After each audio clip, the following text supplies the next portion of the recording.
For Arise News, I think the main, I don't want to compare channels, but I think channels television acts with a lot of professionalism.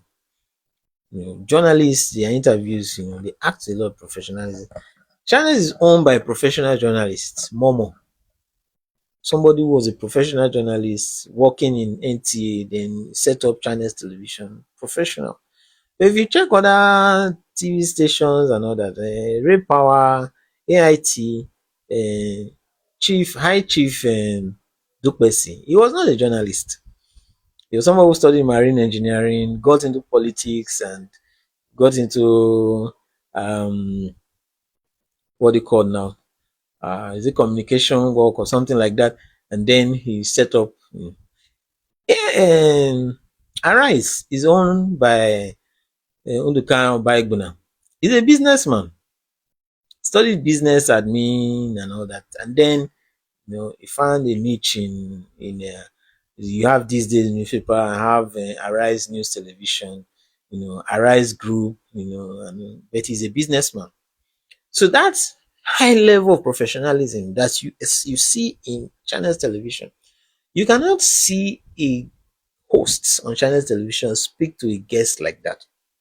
You can't. Sometimes we query channels television like Shane Okubelo, you say, oh, you are too soft. Oh, you are not hard enough. You are not like Rufai Oseni and all that. But there's professionalism involved where the core journalists in them knows there's a limit to how they should go, you know.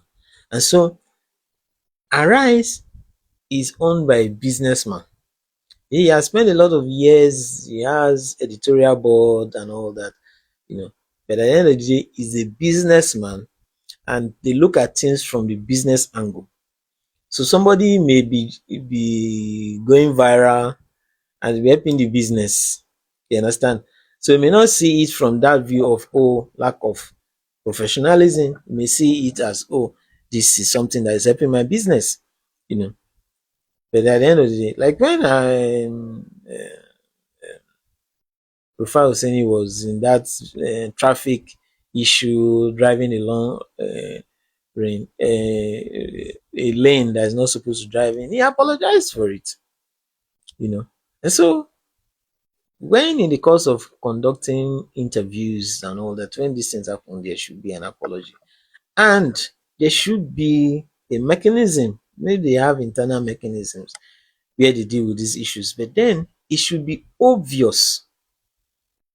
Either you take the person off air for some time or change it. It should be obvious that you take action for what the person did. People need to see that action was taken and not that you are favoring somebody because the person is popular or something like that. You know, people need to see action because if somebody now feels that is all in all, is too much, he knows all, and if he's bigger than anybody, one thing people should not forget is that when you are a host, you are an employee. The owners of the owners of these stations don't really come. Channels television when it was set up, Momo did the first broadcast or something like that. But how often do you see Momo hosting any program in Arise now? It doesn't in channels. It doesn't. Do you see Unduka Bagbona hosting programs in Arise? You know, all those in other television stations holding this thing. When Raymond Kwesi was high priest, high chief Raymond Kwesi was alive, do you see him hosting program on AIT and something like that? The owners of the business is a business, a private enterprise. They don't come on the shows. They don't host.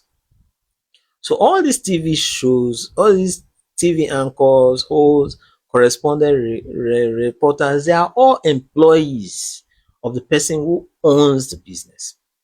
So no matter how popular you are as a host or as an anchor, as a correspondent, you are still an employee. And if you breach the terms and conditions, you can be let go. We've seen situations before where you have a popular TV host, he feels he's too popular, feels, and then he's let go. And then people move on. His program may be popular, he's let go, people move on to other programs that they like. You know, there cannot be room for where somebody can act, is above everything. It can't be. There should be a mechanism and there should be that humility in you to know. So you're an employee and you're an employee. No matter how popular you are, you're still an employee. I say don't raise so much shoulder and all that and feel that you can do whatever you want. You're an employee, you're an employee. Tomorrow, if the owners of the business, the leaders of the business feel they have had enough, you can be let go. No matter what achievement you have in other fields and certificates you have, qualifications you have, you are an employee. And that should be borne in mind. And you see people that owns these businesses, just like when you see this Micon podcast, the one that had the husband material, you know, and when they had controversies and this Nedu, you know, the people that owns the business, they are different. People that owns the business, those who are hosting the podcast, they are employees. And so when Nedu get into problem with VDM and there were revelations about some of the things Nedu said and how people were being coached, when they are being interviewed on the Micon podcast, when those controversies, Nedu was let go. And then they replaced him with Daddy Freeze and husband material is still there and all that. And the show has moved on. Nedu is in South Africa doing his own podcast or something. But the point is that the show moved on. Nedu was asked to go. So the same scenario could play out where you are a TV anchor, you don't own the business, you're working under someone, right? And so there should not be this. The people that owns the business, they are more humble and humane. If like when I was in school, there's so many restaurants, we call them bookers in the school, where we go and eat food. If you meet those employees in the restaurant, those people are working in the booker, they'll talk to you anyhow, they do anyhow. But whenever you meet the owner, if the owner of that restaurant attends to you, there's a difference. The person that owns the restaurant that needs customers that will talk to you gently. If you complain about the food, just quickly go and change it. But you see those employees, those who are collecting salary at the end of the month, they will talk to you anyhow. Say, "Hey, if you can't eat it, just leave it," and all those kind of. They talk to you anyhow because they know that, oh, at the end of the month I'm still going to collect my salary or something like that. But the owner of the business knows the consequences of losing customers because it's the owner of the business that pays the salary at the end of the month, pays electricity bill, pay for security, that knows how the cost of items are in the market and all of those things, and knows what money he or she is able to get at the end of the day. So they act more, the way they act is different from those who are employees because employees don't know all the ramifications of the business. All they do, you come to work, you do some work, and then you get paid at the end of the month.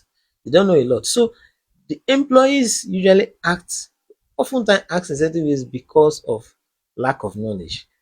Then we know that there are some employers, owners of business that that do poorly in terms of human relations, right? We know that, but at the end of the day, most employees, most entrepreneurs, most owners of business, they act in a more humane and kind and cautious way when dealing with people that come into the business because they know what it involves and they know what it really takes.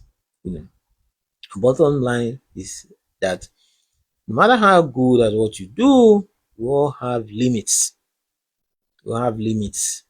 There's nobody that's indispensable. You can be replaced. And so Knowing that, acknowledging that, and acting in line with the codes of conduct of the business, of the enterprise, of journalism is important.